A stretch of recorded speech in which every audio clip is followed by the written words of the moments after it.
noches a todos. Agradecemos su asistencia y participación al webinar en el marco del curso de Ética e Integridad en la Función Pública que se encuentra en convocatoria en la Escuela de Gobierno de la Universidad Católica para el mes de agosto. El tema que se tocará será sobre ética e integridad en tiempos de pandemia. La exposición estará a cargo de Idalí Rojas Salinas, docente del curso de Ética e Integridad en la Función Pública, y además se desempeña como jefa del programa de Ética Pública, Prevención de la Corrupción y Políticas Públicas de la Defensoría del Pueblo. Bien, antes de dar inicio con la exposición, les pido por favor a todos los asistentes que puedan mantener apagadas sus cámaras y sus micrófonos, y para quienes desean realizar alguna consulta acerca de la exposición, lo podrán realizar a través del chat grupal que tenemos en esta plataforma, y las cuales serán respondidas durante la exposición. Agradecemos nuevamente su asistencia y a continuación le voy a dar el pase a la profesora Idalí.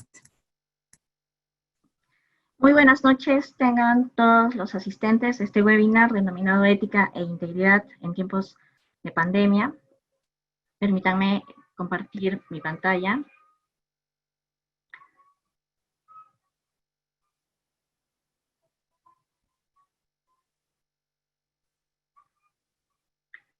A ver, listo. Ok, bueno, el estado de emergencia declarado en nuestro país con la llegada de esta enfermedad del COVID-19, no solo ha desnudado las serias falencias, la fragilidad del sistema de salud, sino además los retos pendientes que tenemos en materia de integridad y lucha contra la corrupción.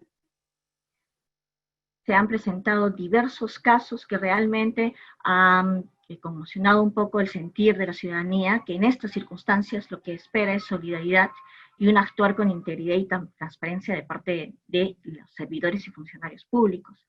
Permítanme compartir con ustedes algunos de los casos emblemáticos que a partir de la experiencia recogida en Defensoría del Pueblo tuvimos ocasión de conocer, y también algunos otros casos conocidos por los medios de comunicación. Uno de los casos que me gustaría compartir el día de hoy es el de las canastas familiares, que ha sido un tema bastante sonado, ¿no? Tuvimos conocimiento que la Municipalidad Distrital de Trompeteros en la región de Loreto entregó como canasta familiar, como uno de los insumos de la canasta familiar, 10 bolsas de sal, ¿no? Para ser distribuidas en las comunidades nativas de dicha región, ¿no? Lo más cuestionable de esta actitud un poco extraña de incluir 10 bolsas de sal es que las comunidades nativas de la región no consumen sal, ¿no?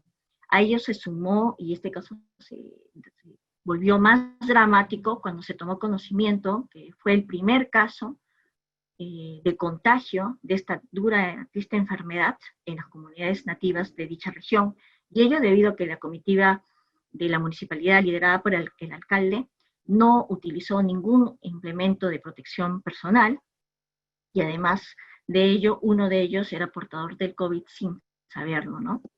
Otro de los casos que tenemos también es el del aprovechamiento indebido en el otorgamiento de los bonos, ¿no? Se reportaron varios casos, sobre todo en zonas muy alejadas, en las que algunos ciudadanos con conocimiento de sus derechos y algunos canales de denuncia pudieron hacer conocer lo que estaban viviendo, ¿no?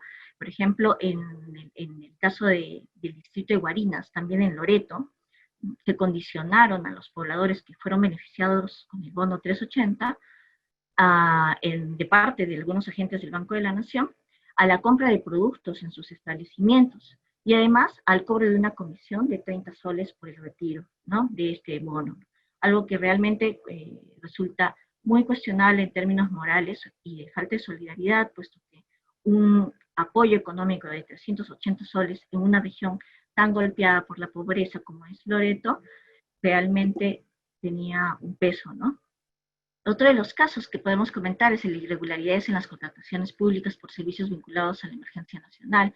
Se tuvo conocimiento, por ejemplo, en Tumbes, de proveedores que no recibían el pago y se les estaba postergando el pago por los servicios funerarios que prestaron a un hospital allá en Tumbes. Con mucho temor comunicaron la situación porque tenían miedo a recibir represalias o que no se les vuelva a contratar, ¿no? Entonces solicitaron la reserva de su identidad, pero de todos modos presentaron la denuncia por esta situación. Otro de los casos que podemos comentar y que nos permiten contextualizar cómo se ha trasladado la corrupción, se ha traducido la corrupción en estos tiempos de pandemia, es el de las denuncias reportadas a nivel nacional por las compras sobrevaloradas de la PNP, y que es uno de los casos más trascendentes a nivel nacional, ¿no? El Ministerio Público tiene a su cargo más de 15 denuncias por la adquisición de equipos de protección personal y de productos de bioseguridad y limpieza que fueron sobrevalorados, o en otros casos fueron adquiridos a través de empresas que no tenían experiencia en el rubro, o empresas que se encontraban vinculadas a policías en actividad, ¿no? A ello se suma que muchos de esos productos no cumplirían los estándares de calidad requeridos e incluso en algunos casos no serían aptos para el uso humano, lo que realmente comprometió la salud de muchos miembros de la policía, ¿no? Todos estos casos acarrean consecuencias de diversa índole, como es el de la responsabilidad administrativa disciplinaria, la responsabilidad administrativa funcional y la responsabilidad penal.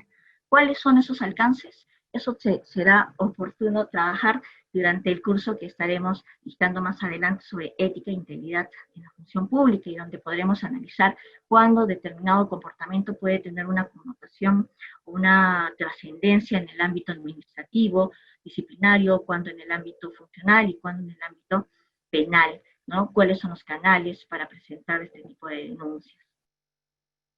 Como había comentado al inicio de mi presentación, el estado de emergencia nacional pues, ha puesto sobre el tapete y en el debate público cuáles son los retos que tenemos todavía como Estado peruano para reducir, para minimizar los casos de corrupción, el flagelo de la corrupción en nuestro país.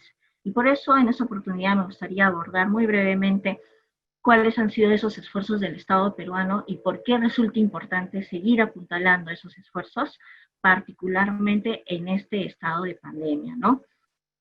Para ello quiero comentar dos de los instrumentos más importantes que han sido emitidos en los últimos años por el Estado peruano. El primero es el de la Política Nacional de Integridad y Lucha contra la Corrupción, que fue emitido el 14 de septiembre del 2017 y que tiene tres ejes, o ha sido articulado sobre la base de tres ejes. El primer eje, el de la capacidad preventiva del Estado frente a los actos de corrupción. El segundo, relacionado a la identificación y a la gestión de riesgos. Y el tercero, vinculado a la capacidad sancionadora del Estado frente a los actos de corrupción.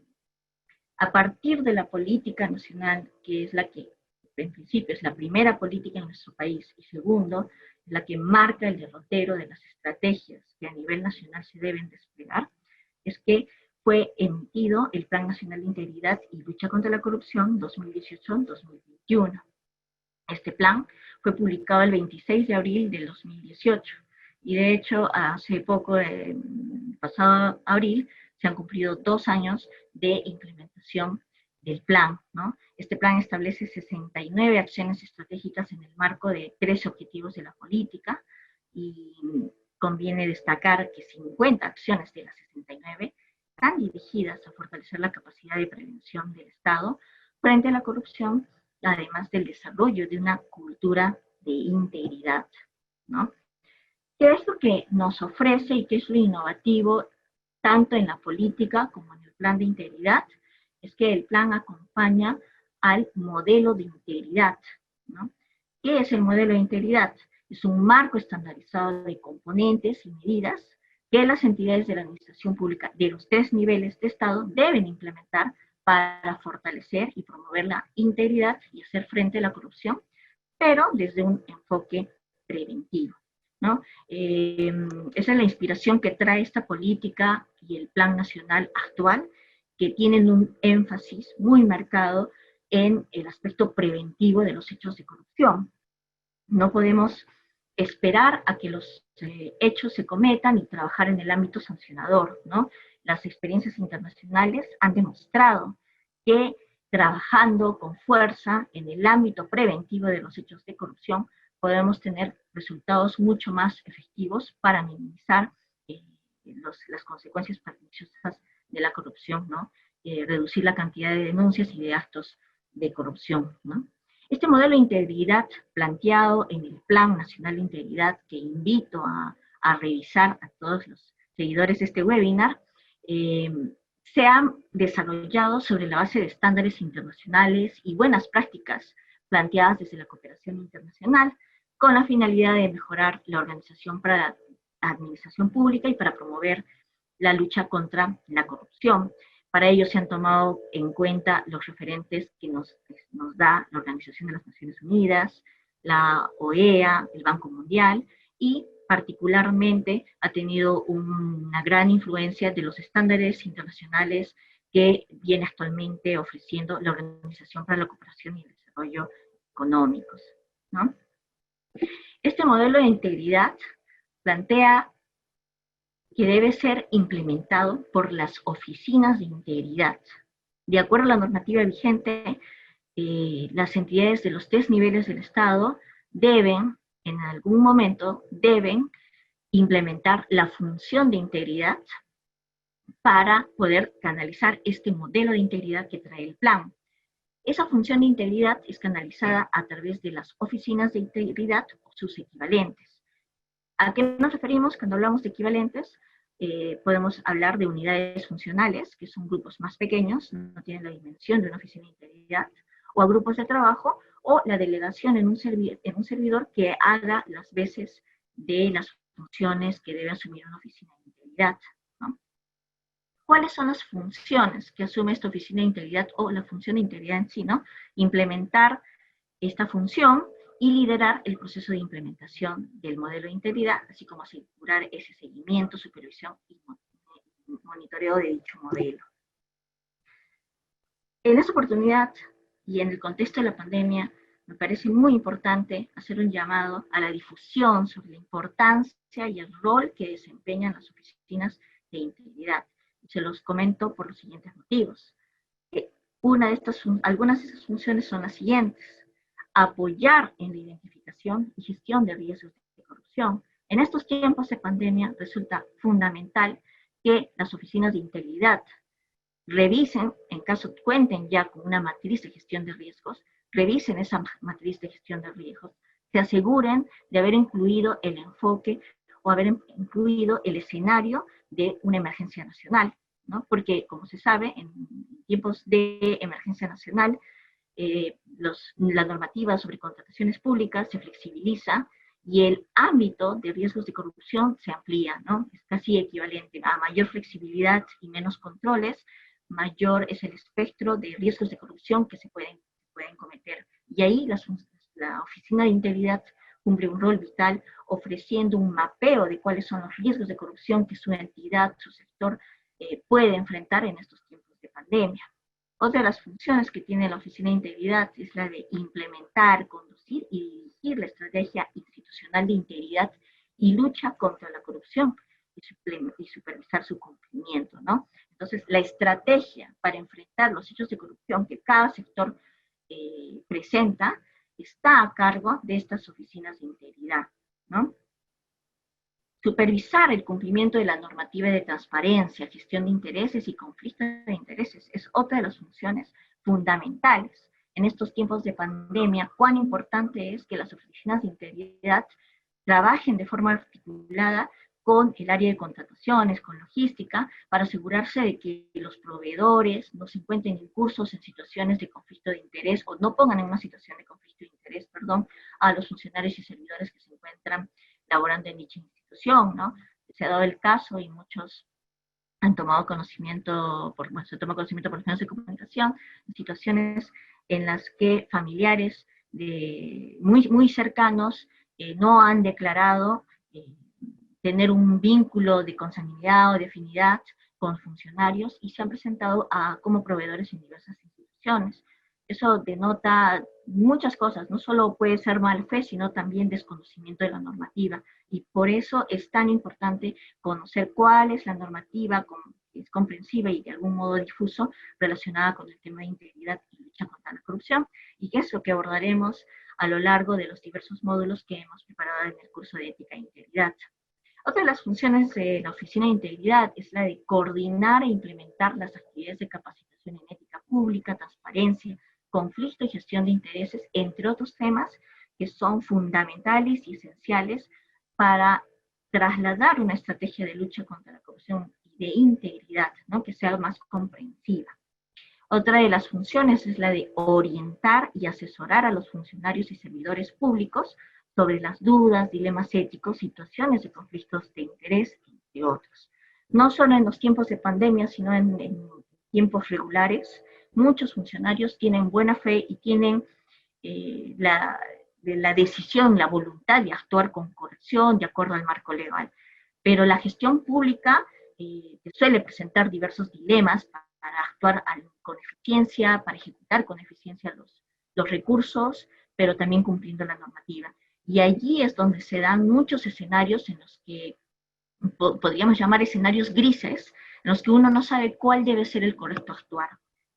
Y es ahí donde las oficinas de integridad, o aquellas que hagan sus veces, entran a tallar como espacios en los cuales los funcionarios y servidores pueden recibir orientación, pueden recibir una asesoría y además tomar conocimiento del caso, porque el solo hecho que un funcionario o servidor recurra a la oficina y señale y declare cuál es el dilema ético que viene enfrentando, de algún modo libera de responsabilidad, de dolo, de una mala intención de querer actuar mal, ¿no? Señala, mire, esto está pasando, tengo este dilema en la contratación, no solo las unidades ejecutoras se enfrentan a estos dilemas en el día a día cuando el presupuesto, y es ahí donde las oficinas de integridad entran a tallar y deben estar a cargo de personas probas, no solo en términos éticos, técnicos, sino también manejar el tema de contrataciones a cabalidad para poder orientar y decir cuál debe ser el camino a seguir,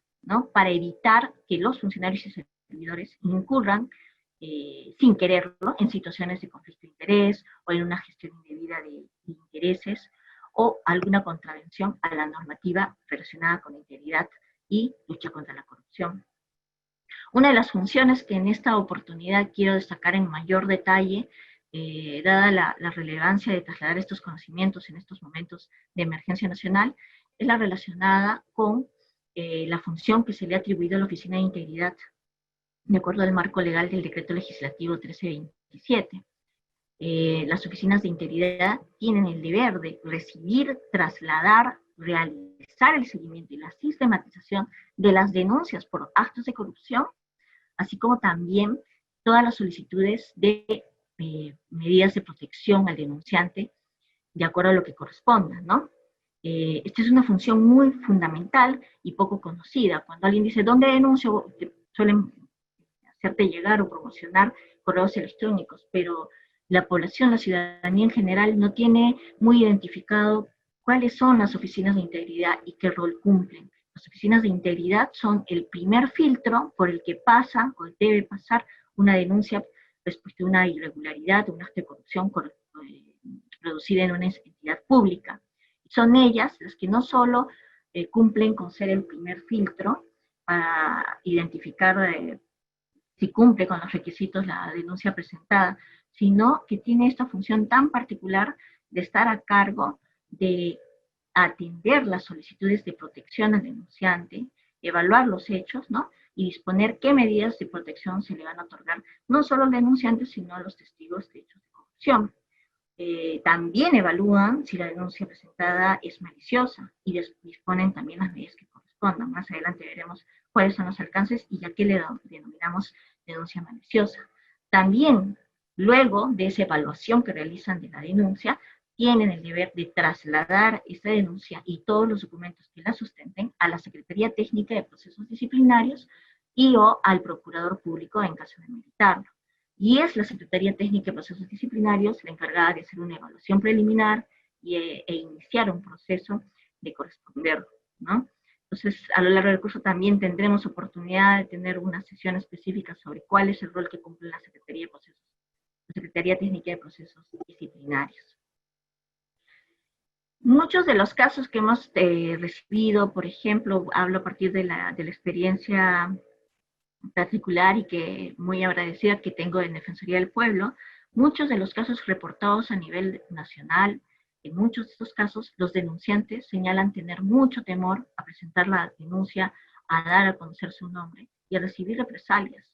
Y en tiempos de pandemia, esta situación y este temor se exacerba aún más, porque el temor es a no recibir la medida de apoyo social por haber presentado la denuncia, ¿no? Recientemente recibimos un caso reportado en la región de La Libertad, en el que personal de salud de un hospital regional solicitó a los familiares de un paciente la suma de 200 soles a cambio de suministrar oxígeno a su familiar que se encontraba hospitalizado y realizarle algunos exámenes médicos que requería. A veces el desconocimiento de lo que, o las inconsistencias en las que pueden caer estos malos funcionarios terminan delatando su mal actuar. Este pedido lo solicitaron por medio de un mensaje de WhatsApp, dejando una huella indubitable para poder presentar una denuncia. Pero de por medio estaba el gran temor de estos familiares de que el paciente internado no sea atendido como corresponda en represalia por haber presentado la denuncia, ¿no? Entonces, los tipos de emergencia ponen en una situación muy particular a los denunciantes de hechos de corrupción, y ahí reside la importancia de fortalecer a la ciudadanía, contar con una ciudadanía activa, consciente de sus derechos, consciente del marco regulatorio que hay y que los protege, ¿no? ¿Qué medidas de protección al denunciante tenemos? Tenemos la reserva de la identidad, ¿no? Mediante el cual se le asigna un código numérico y que puede incluso mantenerse esa reserva con posterioridad a la culminación de los procesos de investigación y sanción en el ámbito administrativo disciplinario. Otra de las medidas es el apartamiento del denunciado del comité de contratación, donde participa el denunciante previa evaluación. Esto es en el caso de proveedores que tengan el valor de denunciar alguna irregularidad en un proceso de contratación de bienes o servicios. Asimismo, la denuncia de postores o contratistas no puede perjudicar sus posiciones en el proceso de contratación o en futuros procesos. Esta normativa protege a los postores o contratistas para que en adelante no vayan a tener algún tipo de represalia. ¿Qué tipo de medidas de protección laboral otorga el marco regulatorio actual en nuestro país para aquellos denunciantes, particularmente que son denunciantes y al mismo tiempo servidores de la institución y que tienen conocimiento de cerca, tienen acceso a información de cerca sobre aquellos actos irregulares que se puedan estar cometiendo en su entidad? En estos casos tenemos las siguientes medidas de protección laboral: el traslado temporal del denunciante o denunciado a otra unidad orgánica, sin afectar las condiciones laborales de servicio ni el nivel del puesto, la renovación de la relación contractual. Si un contrato estaba por vencer, si presentó la denuncia sobre este hecho irregular, pues se le debe ampliar el contrato, no romper el vínculo laboral. O incluso otra medida es la licencia con goce de remuneraciones o exoneración de asistir al trabajo del denunciado, ¿no? Si su presencia constituye un riesgo cierto e inminente para la determinación de hechos de corrupción. Algo muy importante en este contexto particular y las medidas de protección a los denunciantes es el famoso principio de reserva. Muy importante dar a conocer que la denuncia no puede ser de conocimiento público, ni siquiera a través de una solicitud de acceso a la información, ¿no? Tanto esa denuncia como la solicitud de protección al denunciante tienen el carácter de confidencial, ¿no? Y ahí las oficinas de interés institucional juegan un rol vital.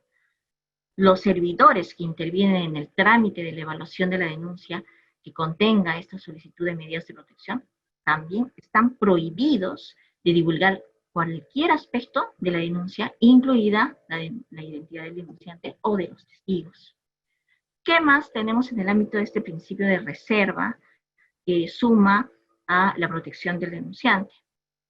El hecho de que ni siquiera el titular de la entidad ni ningún otro servidor civil de la misma se encuentran facultados a solicitar información acerca de la identidad de un denunciante o el detalle de la denuncia o la solicitud de protección presentada, ¿no? Si en caso esto se produciera, ¿qué es lo que se debe hacer, no? El titular de la Oficina de Integridad Institucional, y ahí radica la importancia de los oficiales de integridad, o en este caso la máxima autoridad administrativa si no hubiera una oficina interinstitucional, debe negarse formalmente a acceder al pedido y poner este hecho de conocimiento en conocimiento del jefe de la Oficina de Control Institucional, o si esta oficina de control institucional, o si depende presupuestariamente de la entidad, pues debe ponerlo en conocimiento al jefe de la Contraloría Regional para que proceda conforme a sus atribuciones.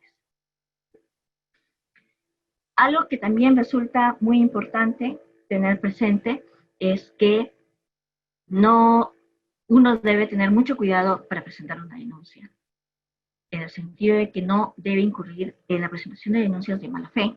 ¿Cuándo hablamos de denuncias de mala fe? Cuando la denuncia se da sobre hechos que ya han sido denunciados y no se está aportando pruebas nuevas. O en el caso de tratarse de una denuncia reiterada, ¿no? Ya se hizo la denuncia, ya se investigó, ya se cuenta con una decisión firme, y sin embargo nuevamente se vuelve a presentar la denuncia sobre los mismos hechos, ¿no? Otra situación que constituye una denuncia de mala fe es cuando la denuncia es carente de fundamento, ¿no? No tiene mayor fundamento, no constituye una situación irregular, sin embargo se denuncia afectándose de algún modo la buena imagen del funcionario servidor público involucrado, ¿no? Y la otra es cuando se trata de una denuncia falsa, ¿no? Donde se atribuyen hechos que no se contrastan con la realidad. ¿Cuáles son las consecuencias de una denuncia de mala fe? El hecho de que los denunciantes y testigos que formulen denuncias de mala fe sean excluidos de las medidas de protección, es lo primero que se hace, y además una denuncia de mala fe puede acarrear consecuencias en el ámbito administrativo y disciplinario y un proceso con la determinación de responsabilidades a que diera lugar ese proceso, ¿no? Y también en el ámbito penal, ¿no? Algo que me gustaría comentar y que me parece también muy relevante es que el pasado 7 de febrero hubo una modificación al decreto legislativo 1327 que regula la protección a los denunciantes de hechos de corrupción. Y este decreto, esta nueva reforma, incluye la plataforma digital única de denuncias del ciudadano, ¿no? ¿Qué implica esta plataforma, no? Que las entidades van a ser responsables de garantizar la interoperabilidad de los procedimientos de denuncia sobre actos de corrupción y de las medidas de protección al denunciante a través de esta plataforma, ¿no? Presidencia del Consejo de Ministros, a través de la Secretaría de Gobierno Digital, se encuentra ya desarrollando la plataforma, ya ha sido testeada en algunos ministerios, según tengo conocimiento parte de la Secretaría de Integridad Pública, ¿no?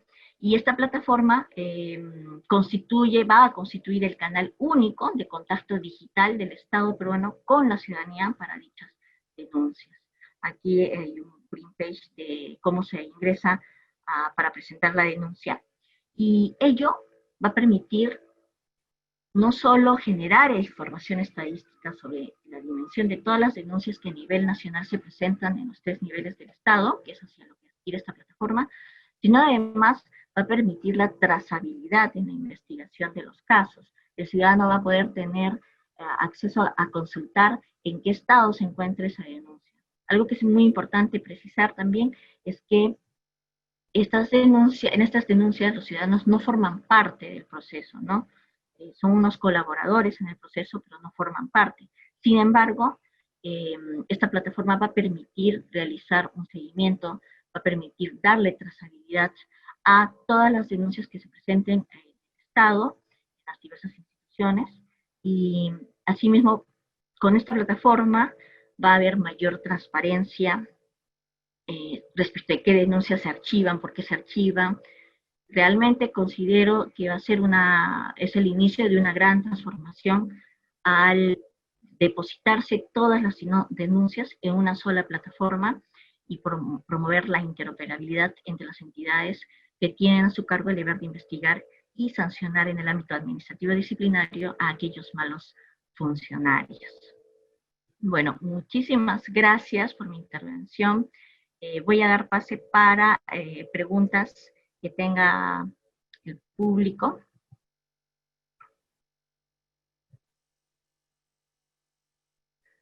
A ver, vamos a ver.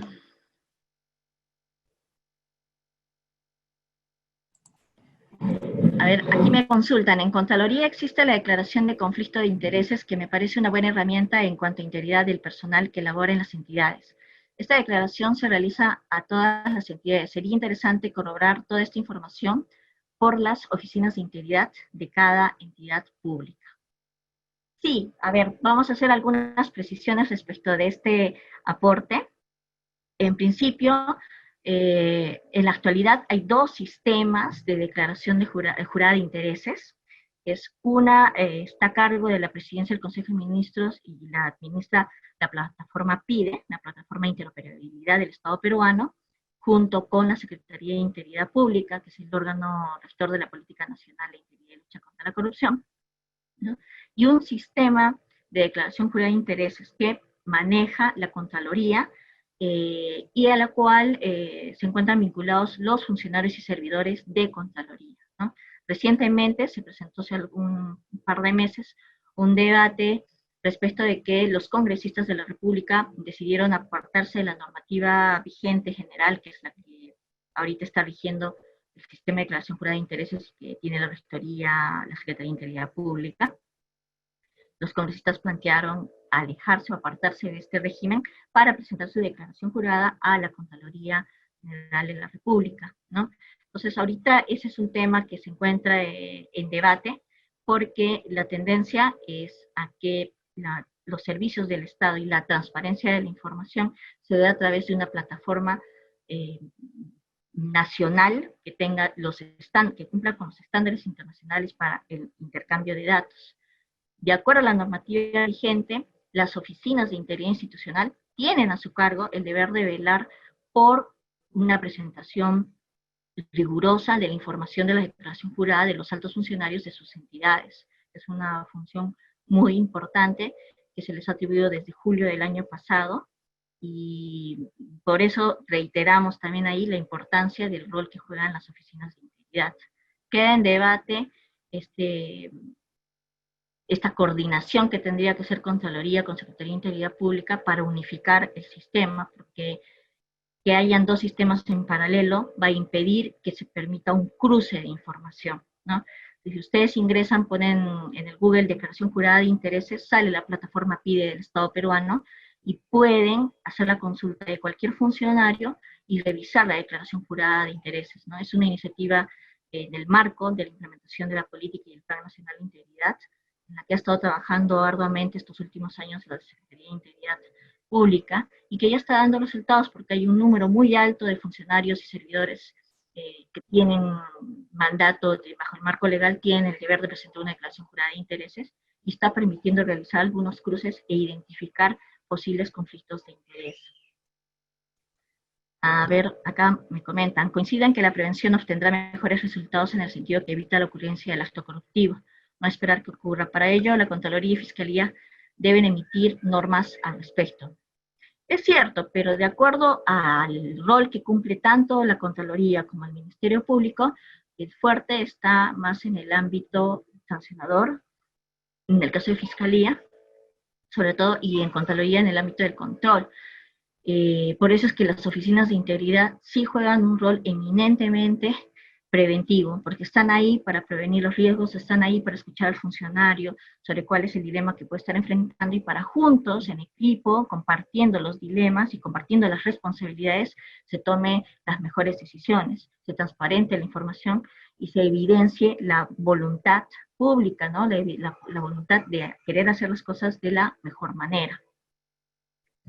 Por acá me comentan, debe establecerse la potestad sancionadora a la Contraloría y dar mayor énfasis en el acompañamiento de la Contraloría en la ejecución de obras con controles simultáneos. Sí, coincido con ese parecer. Es lamentable que a la fecha el Congreso todavía no haya restituido la capacidad sancionadora de la Contraloría. Lo que está sucediendo en la práctica es que si la Contraloría identifica responsabilidad administrativa funcional, la deriva a la Secretaría Técnica de Procesos Disciplinarios para que proceda. Sin embargo, son muchos procesos, y la participación que ha tenido Contraloría General en llevando adelante procesos sancionadores ha sido bastante efectiva. Hay un número considerable de funcionarios y servidores que han recibido sanciones ejemplares en el ámbito administrativo funcional. Está a cargo de la Contraloría General de la República.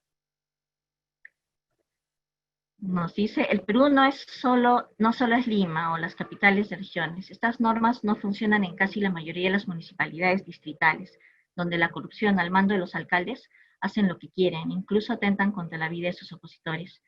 ¿Quién se va a atrever a denunciar si tanto la Contraloría y la Fiscalía se ponen del lado de los alcaldes? Justamente por eso es uno de los retos pendientes en nuestro país, que cada entidad del Estado, de los 3 niveles del Estado, y ahí estamos hablando de llegar a las municipalidades distritales, cuenten con un oficial de integridad.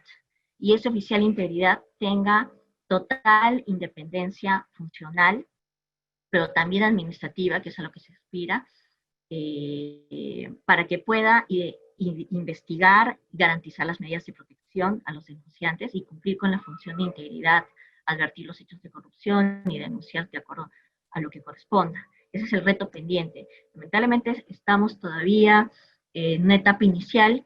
Por ejemplo, la Defensoría del Pueblo, pueden consultar la página, hace poco, bueno, publicó un reporte sobre el modelo de integridad y cuán avanzado se encontraba a nivel del Poder Ejecutivo. Y todavía los niveles son bastante modestos, no es fácil llevar adelante reformas tan grandes en el país, pero se aspira a que ese modelo de integridad, que va acompañado de los oficiales de integridad responsables de implementar ese modelo, puedan en el largo plazo estar establecidos en todas las entidades, sobre todo en las municipalidades distritales, provinciales y en los gobiernos regionales. Porque si bien es cierto, los casos de corrupción de mayor trascendencia económica son los del ámbito nacional, la mayor cantidad de casos de corrupción en nuestro país se reporta en regiones, y es ahí donde tenemos que colocar nuestra atención. Finalmente, a ver, vamos a ver si aparecen, sí aparecen más. ¿Existe un gran malestar en la sociedad? A ver, perdónenme un momento.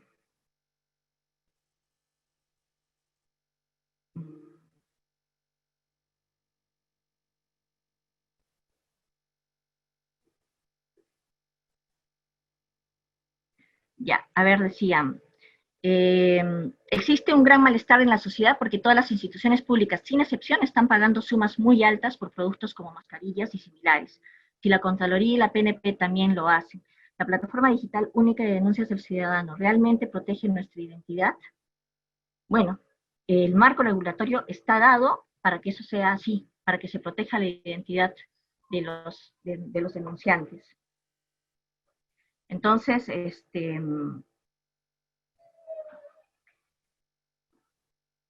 y ahí las oficinas de integridad cumplen un rol importante, ¿no? Puesto que deben orientar a las áreas, a las unidades ejecutoras, al área de logística, sobre cuáles son las responsabilidades en las que pueden incurrir por una adquisición indebida o por incurrir en irregularidades en la contratación de bienes y servicios, incluido el tema de los elementos de protección personal, como las mascarillas y otros, ¿no? Desde Defensoría estamos recomendando a las distintas unidades orgánicas, a las distintas entidades, que los oficiales de integridad asuman ese rol de orientación y formulen recordatorios sobre el marco legal y las consecuencias legales también de incurrir en este tipo de irregularidades y contravenir la normativa.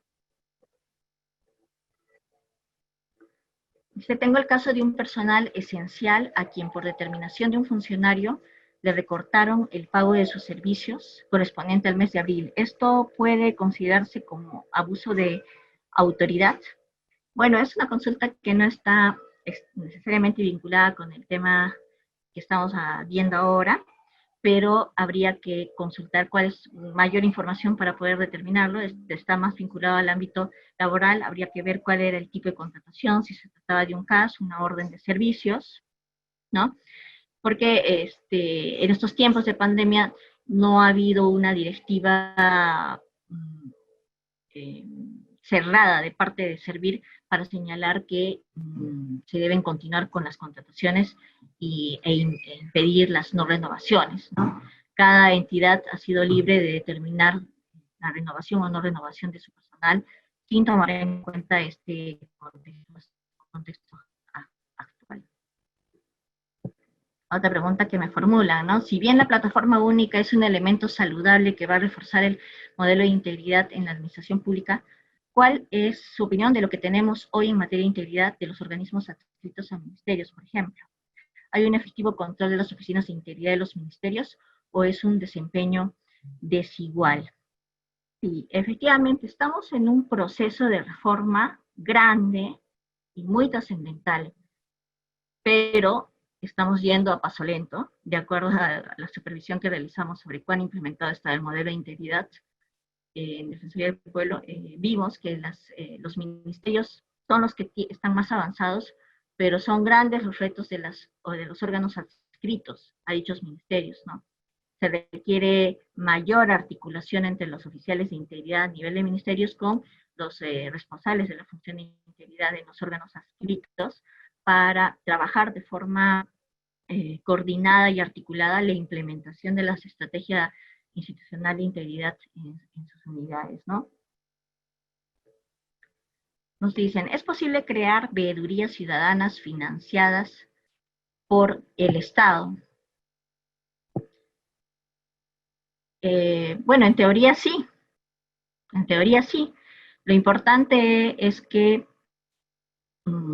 actualmente hay diversos canales para que la ciudadanía pueda empoderarse, ¿no? Pueda conocer cómo denunciar, dónde denunciar. Todas las entidades del Estado a nivel, por lo menos de entidades de orden nacional, tienen el deber de colocar en sus portales segmentos especiales para la denuncia de hechos de corrupción.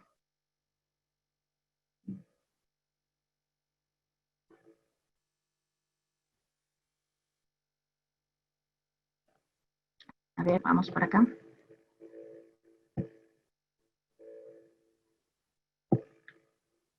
Nos dice, en la plataforma de declaración jurada de intereses se pueden apreciar varias declaraciones mal llevadas.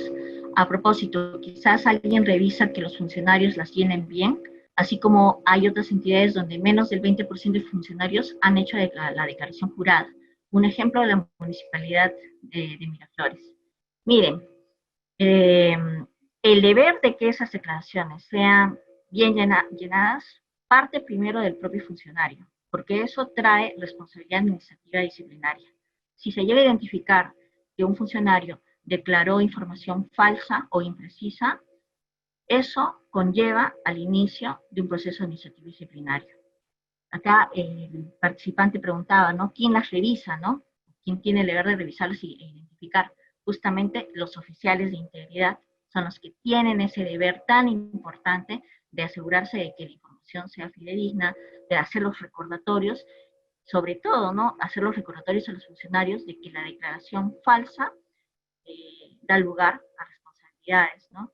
Me parece que es el día de hoy hemos tomado conocimiento de la declaración jurada de intereses del ex Contralor de la República, que al parecer, presuntamente, habría consignado información falsa y ahora probablemente va a ser sujeto de investigaciones para establecer las responsabilidades que correspondan, siempre y cuando se levante su respectiva inmunidad parlamentaria. Entonces, en ese caso es un gran reto y es muy importante que las municipalidades puedan implementar la función de integridad y tengan un responsable de integridad que haga ese seguimiento, esa revisión y alerte a la Secretaría Técnica de Procesos Disciplinarios sobre declaraciones juradas llenadas de forma imprecisa. Pero también la ciudadanía tiene ahí un rol, si tienen acceso a información, toman conocimiento de que una declaración jurada que es pública y que pueden consultar presenta información imprecisa, que no se condice con la realidad, también pueden presentar la denuncia ante la Oficina de Integridad e incluso el marco legal te permite la presentación de denuncia anónima, siempre y cuando haya de por medio un compromiso de poder brindar toda la información posible para facilitar la investigación.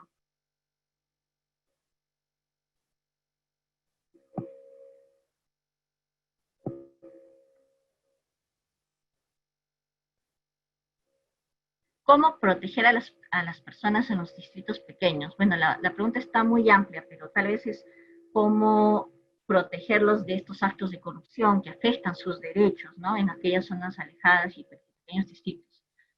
En tanto no se haya logrado la implementación de la función de integridad allá, están abiertos los canales de denuncia, como el Ministerio Público, la Procuraduría Pública especializada en delitos de corrupción, o incluso en las mismas municipalidades ante sus secretarías técnicas.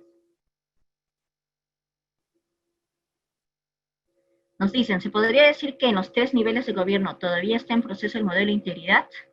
En realidad, está en proceso de implementación a nivel de los ministerios del Poder Ejecutivo, es donde se encuentra el mayor avance, es un aproximado de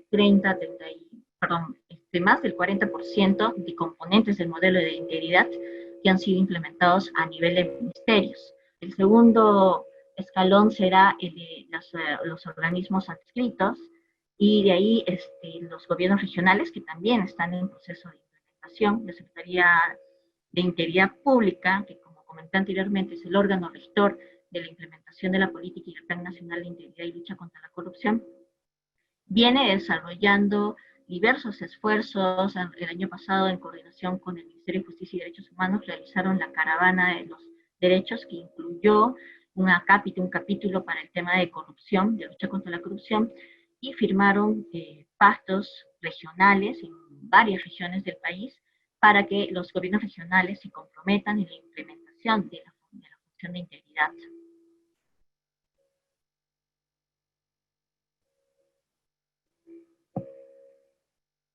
La declaración jurada de intereses cuenta con algún sistema de alertas para identificar los posibles conflictos de interés. No, no necesariamente. Lo que tiene es que permite un cruce entre la información de los funcionarios, las entidades en las que han trabajado y los servicios que han prestado. Si uno ingresa el nombre de una persona, por ejemplo, en el área de logística, hace la consulta de un proveedor que se está presentando su buena pro, ese dato, esa información se ingresa a la declaración jurada, al sistema de declaración jurada de intereses, y se puede hacer el cruce de si en algún momento algún funcionario de esa entidad prestó servicios o se encuentra o tiene un familiar vinculado a ese proveedor. Es el cruce que permite realizar esta plataforma entre proveedores y funcionarios y servidores públicos, ¿no? ¿Por qué? Porque los funcionarios y servidores públicos declaran con qué instituciones trabajaron, a qué instituciones prestaron servicios no personales, por ejemplo, y a veces lo hicieron a entidades privadas. Y asimismo también uno declara quiénes son sus familiares más cercanos, dónde se encuentran laborando actualmente. Muchas veces hay funcionarios que declaran tener a un primo, a un hermano, a un padre que tienen una empresa proveedora de servicios, y es ahí donde se puede hacer un cruce de información. De ahí la importancia que la ciudadanía se familiarice con esta plataforma y permite hacer ese tipo de cruces. Tengo entendido que se aspira a más con esta plataforma y que pueda en el futuro próximo realizar mayores cruces con todo el sector privado y todas las empresas, ¿no? Eso permitiría realmente identificar conflictos de interés, que es donde surge la Comisión de Actos de Corrupción. Dice, el gobierno debe viabilizar la creación de las oficinas de integridad como unidad orgánica para que tenga la importancia que corresponde, ¿no? No ser una actividad más que le están encargando a la Oficina de Recursos Humanos. Ciertamente, una gran reforma que está pendiente del Estado peruano y del actual gobierno y de los próximos gobiernos, si no lo llegan a implementar, desde mi punto de vista personal, es que sea una obligación la creación de las oficinas de integridad, que venga comprometido con los recursos que esa acción implica, porque no es que a nivel normativo se diga todas las entidades están obligadas a crear una oficina de integridad, porque la creación de una oficina de integridad demanda recursos logísticos, recursos humanos, manda por lo menos un pequeño equipo de 3 a 4 personas. Entonces, sí resulta vital que estas oficinas se puedan implementar en los 3 niveles del gobierno. Y esta estrategia viene planteada por la Organización para la Cooperación y Desarrollo Económicos, la OCDE, que a partir de la experiencia que ha levantado en diversos países a nivel mundial, ha identificado que es una estrategia muy exitosa para prevenir los actos de corrupción y fortalecer la integridad de las entidades públicas, ¿no? De los funcionarios y servidores públicos. A ver. Bueno, ya estamos, creo, acabando. Todas estas dudas y consultas, si se animan a llevar el curso, las podemos tratar en mayor detalle. Así que les doy el pase con las colegas de la Escuela de Gobierno para que puedan presentar un poco los alcances de cómo pueden inscribirse en el curso sobre ética e integridad en la función pública. Esto ha sido todo de mi parte y muchísimas gracias por su participación. Muchas gracias, profesora Idalit, y buenas noches a todos. Les saluda Carolina Pineda. Soy una de las asesoras del área comercial de la Escuela de Gobierno y Políticas Públicas de la Universidad Católica. En esta oportunidad queremos compartir con ustedes los beneficios de estudiar en la modalidad distancia los diferentes cursos de capacitación que tenemos en la escuela.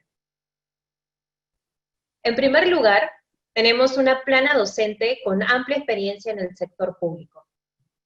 Contarán con clases en vivo y grabadas. Dispondrán de asesores académicos que los acompañarán en el avance progresivo del programa. Dispondrán de trabajos individuales como también grupales, con finalidad de fortalecer el trabajo en equipo. Y por último, y no menos importante, nuestra convocatoria es abierta y a público en general. Es por ello que los invitamos al curso de capacitación en modalidad distancia en ética e integridad en la función pública, a cargo de la docente Idalit Rojas Salinas. Estamos iniciando clases el día 13 de agosto, bajo la modalidad distancia, y brindamos una tarifa de pronto pago de solo 500 soles hasta el día 7 de agosto. Las inscripciones se encuentran abiertas en nuestro campus virtual. Si desean recibir información, no duden en comunicarse al correo electrónico del área académica sc.gobierno@puc.edu.p, como también brindar sus nombres y correos electrónicos en los comentarios, y también poder comunicarse al WhatsApp comercial 962-379-448. Los invitamos a visitar nuestras plataformas digitales, como la página web oficial, Facebook e Instagram. Quedamos atentos.